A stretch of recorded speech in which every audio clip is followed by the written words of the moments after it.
back again. I want to tell everyone out there that I love you. I'm back in the studio. It's incredible. We had a vacation that lasted, let's see, a month, and we went to Salt Lake City. We went to Park City to our home there, and it was absolutely phenomenal. I want to give a huge shout out to Liv. She just started at the Paul Mitchell School in Nashville, and I'm so proud of you. One of my best friends since fourth grade, her name is Danielle Lloyd. Her little daughter is now going to a Paul Mitchell School, and honestly, some of the greatest education that you'll ever get and the greatest exposure. I'm super happy in that place, and it brings me right into what was on my heart today. So when I woke up today, it was all about coming down, because I had one of the coolest weekends. I got to go back to Lompoc, California. Shout out to Lompoc, Cabrillo High School alumni game, golf game, which I'm horrible at. We finished dead last, but we had cool shirts on. We had a great time. It was amazing. I got to spend time with my hero, which is my big brother, Rob. And, I soak up every second. I went on a walk and I was like, can we walk further so we could just spend more time together?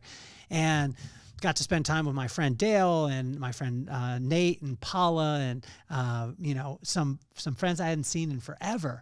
And I think one of the hardest things ever is to actually come down from that situation, right? So you're on this high and it's coming down, but nobody ever taught me growing up, like, you need to prepare to come down from the great things that are going to happen. They always talked about preparation for the things that I wanted to happen, but they didn't prepare me for when those things happened and I actually came down from it.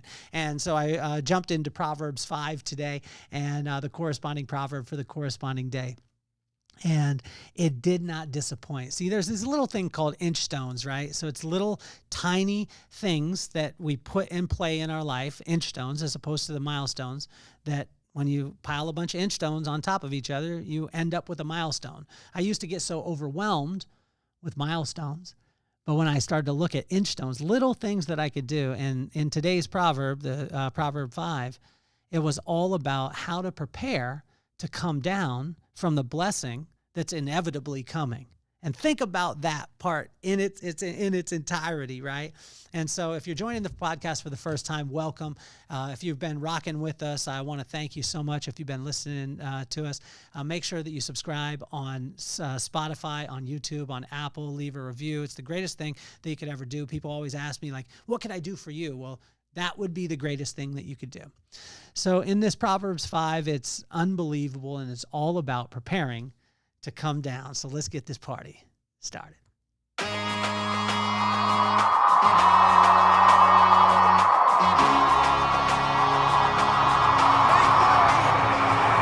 Nothing more on my mind. I got two shines, so every day I grind. Work in the morning, work in the evening. We's achieving, cause we believing. It's for certain, we put the work in. We ain't stopped just because it's hurting. Right before your eyes, so it's coming to no surprise. The takeover is televised. Over and over and over again. Make no mistake, we continue to win. Defeat never known, cause I will not lose. They wanna mimic my moves, but can't walk in my shoes.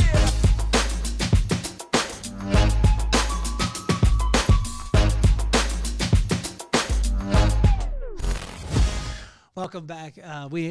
In July, we had the Vibe Room. And the Vibe Room, that commercial that you just saw, is a live version of the podcast. It's done in a 60s speakeasy jazz club, and we have a musical element to it. It is absolutely phenomenal. Our next one is coming. We haven't released the dates yet, but I already have our guest, and I tell you, he is going to absolutely blow you away. It's going to be incredible. It was sold out, actually, before we even dropped tickets last time, so make sure that you stay in touch that way.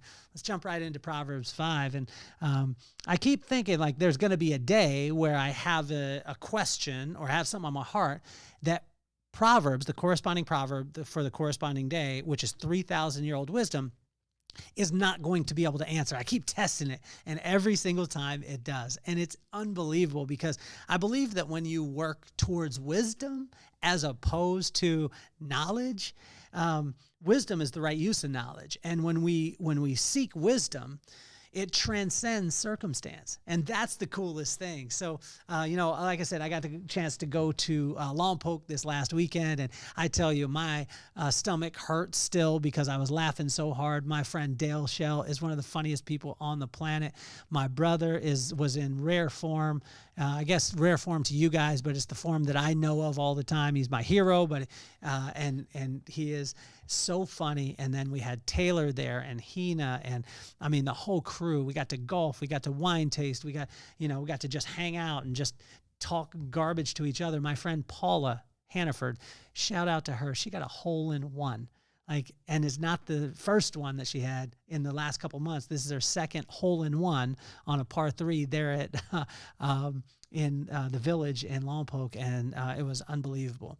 So when I talk about all these highs, right? So all this, like being around my friend, the stimulation, all these things, I think the hardest part for me this morning or even yesterday was coming down from it. And we have the tendency to think that, hey, I'm in the valley. I need to climb up to the top of the mountain. That's where I want to be. That's what my goal is. I'm so focused on it. But no one really talks about preparing us for the come down, for coming down off that peak, because we're not going to jump from peak to peak. We're most likely going to go from peak to valley to peak to maybe a little bit smaller valley to another peak. But what I found is when you're on the mountaintop, and you've climbed up there and you're at the place, the goal, you've hit the goal. Maybe you've hit the goal in business or in your relationship or whatever it is. I would invite you, when you're on the mountaintop, start looking for the valley, because the valley will be where you'll get rest to be able to recharge yourself to climb the next mountain. And so a lot of people, and I was a lot of times so scared of valleys. I was always wanting to get out of the valley, but guess what happened? In the valley, it's dark.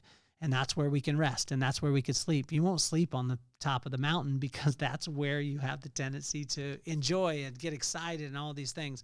But today is all about coming down from those mountains, coming down from those peaks, coming down from those accomplishments.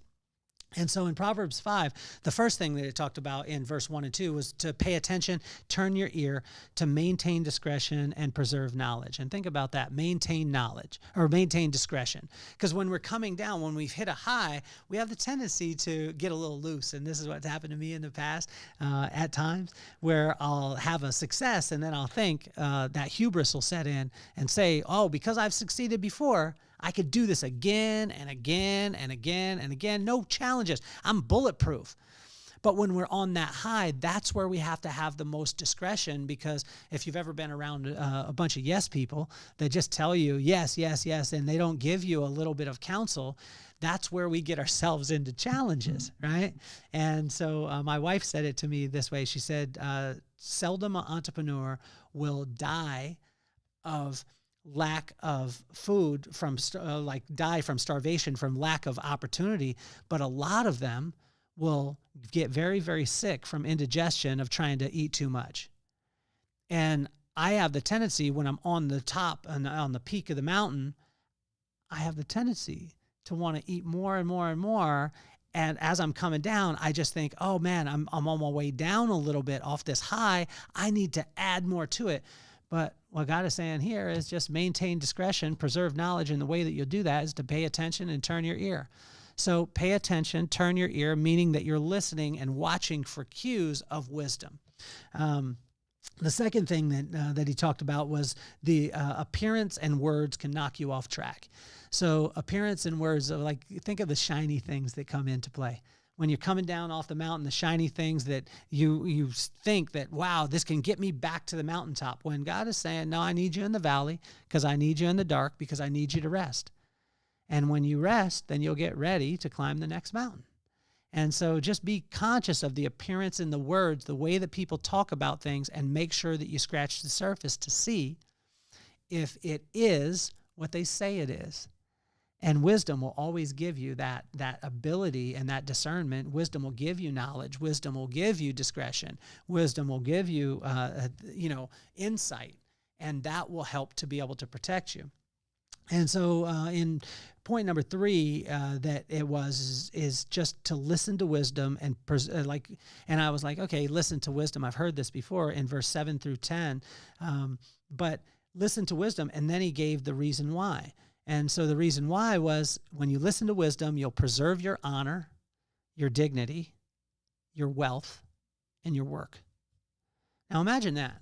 Imagine if you could preserve your honor. Like when you say something, then that thing that you said, then you do. And when you do that over and over and over again, it creates character. And when you have character that's in line with what it is that you say and what you want, then people will honor you. You'll have honor.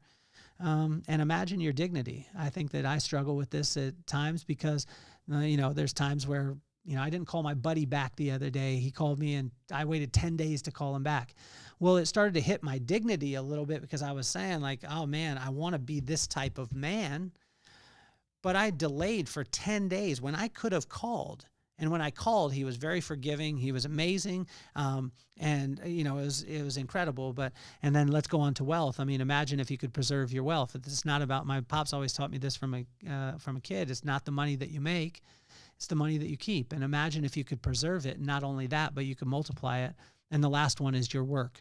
So if you listen to wisdom, you'll preserve your honor, your dignity, your wealth, and your work. And imagine that.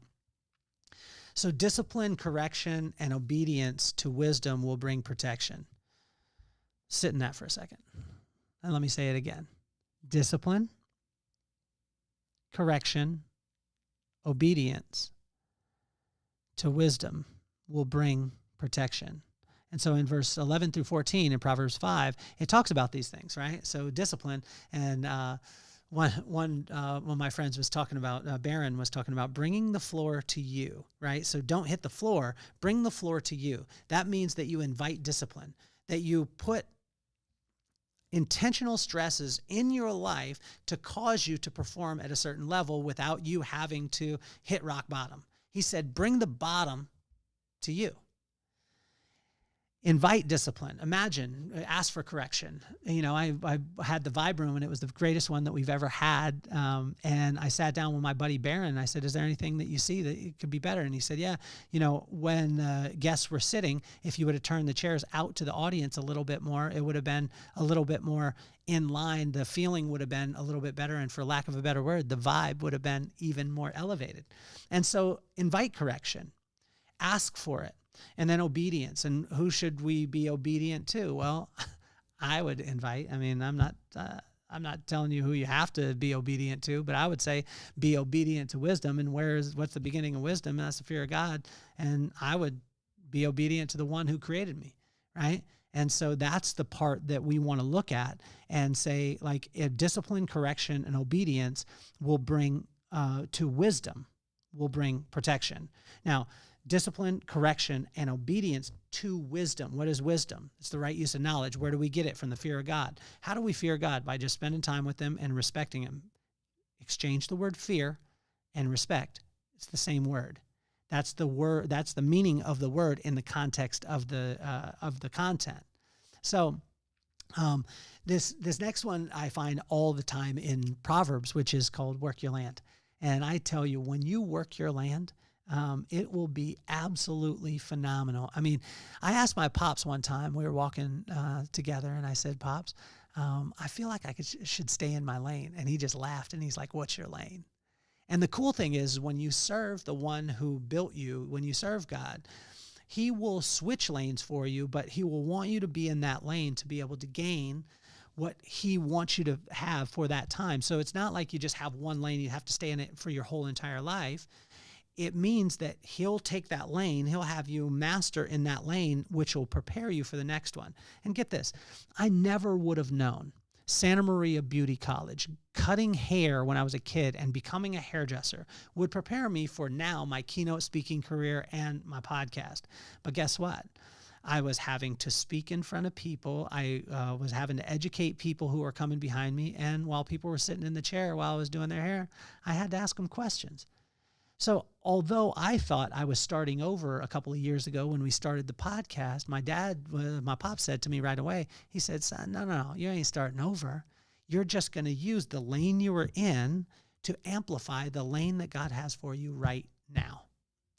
And so what I want to invite you to do, though, is to work your land. Wherever God put you right now, he put you there for a reason, and he's big enough to take you out of that place. So allow him to be able to work in that place. So work your land. And that's in verse 15 through 20. And we finish up with this phrase. Watch this. They know, you know, and most importantly, he knows. They know.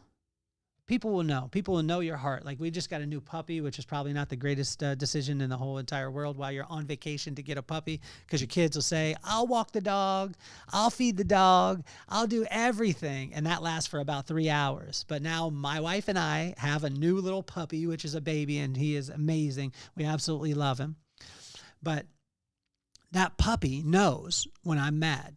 It knows when I'm happy. It knows. And so people know around you. They feel your energy. They feel your vibe, because your vibe is not the energy that you bring in, that you're intending a person to feel. It's the way in which they feel when you leave that is your vibe.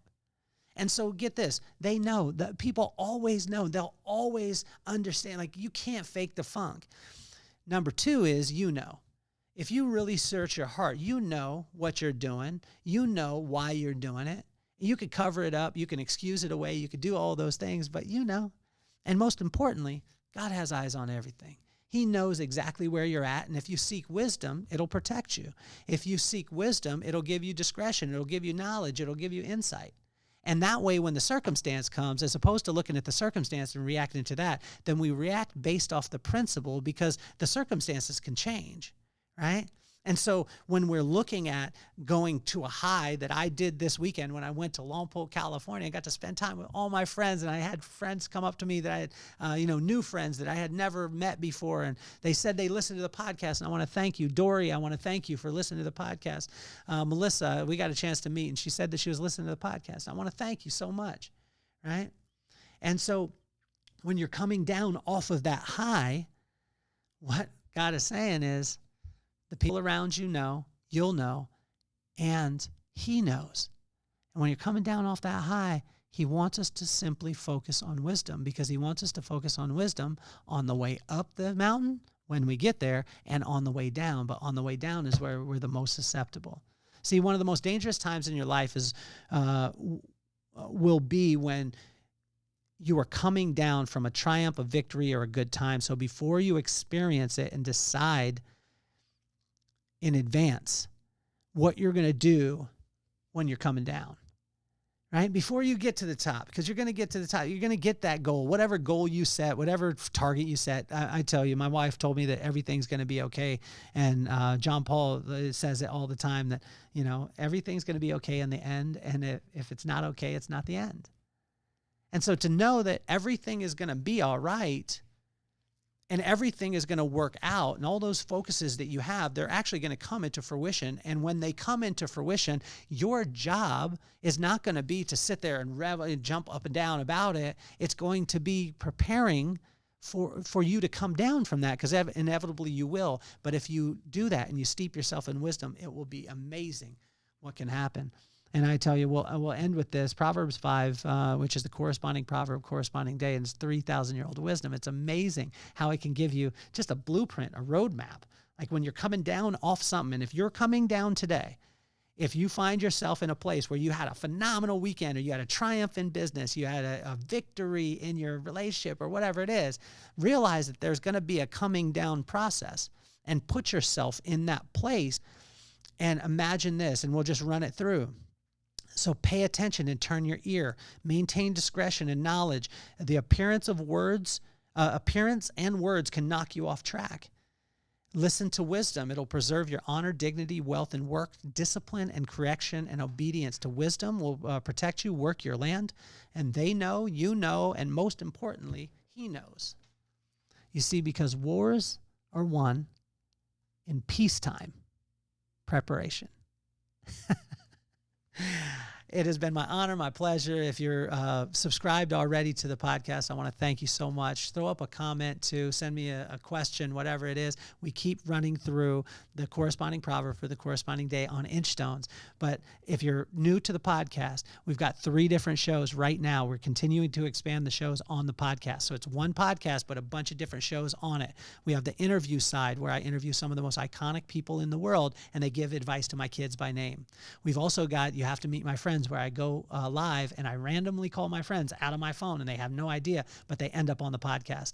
And then we have this, which is Inchstones. You could tune in every single day. Take me on your walk, 15, 20 minutes, whatever it is, and we'll download some of the most incredible wisdom, not from me, but from wisdom, 3,000-year-old wisdom, and we go through the corresponding proverb for the corresponding day. Today is Proverbs 5, and it's all about coming down, so get prepared. Have a wonderful day. My name is Kelly Cardenas, and I'm officially off the hot seat. Peace, love, and soul.